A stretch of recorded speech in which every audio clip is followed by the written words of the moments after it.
পাকিস্তানের করাচি থেকে ফের চট্টগ্রামে আসছে সেই পাকিস্তানি জাহাজ MV1 জিয়াংফাজং। প্রথমবার জাহাজটি নিয়ে এসেছিল 370 TEUS কন্টেইনার। ওই হিসেবে এবার দ্বিগুণ পণ্য নিয়ে আসছে জাহাজটি।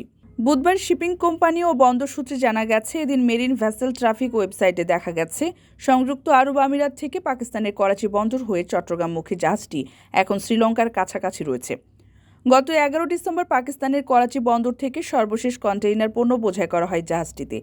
চট্টগ্রাম বন্দরের জলসীমায় পৌঁছাবে 20 ডিসেম্বর। ওই হিসেবে 21 কিংবা 22 ডিসেম্বর চট্টগ্রাম বন্দর জেটিতে পণ্য খালাস করবে। পণ্য খালাস করে 23 কিংবা 24 ডিসেম্বর চট্টগ্রাম বন্দর ত্যাগ করবে পাকিস্তানি জাহাজটি।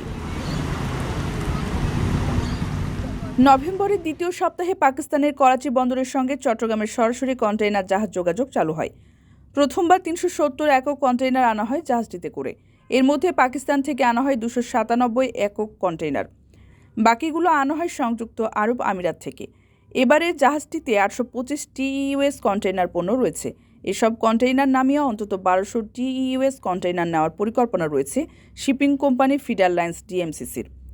মূলত পোশাক শিল্পের কাঁচামাল ও রাসায়নিক, খনিজ পদার্থ ও ভোগ্যপণ্য পাকিস্তান থেকে আনা হয় কন্টেইনারে।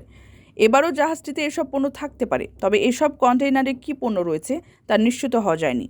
শিপিং কোম্পানি অনলাইনে আমদানি পণ্যের বিস্তারিত বিবরণ জমা দেওয়ার পর এ ব্যাপারে বিস্তারিত জানা যাবে। কারো কাছে স্বপ্ন পূরণ, কারো আনন্দের উপলক্ষ, আবার কারো জীবন পাল্টে দেওয়ার মুহূর্ত, কখনো জীবন বাঁচাতে সর্বোচ্চ গতিতে উড়ে চলা, কারো আবেগের শেষ মুহূর্ত, আপনজনের শেষ বিদায়ে শামিল হওয়া। এমন সব ইচ্ছে পূরণে সর্বনিম্ন ভাড়ায় দ্রুতগতির বাহন প্রবাসীর হেলিকপ্টার। আপনার প্রয়োজনে যোগাযোগ করুন আমাদের হটলাইনে।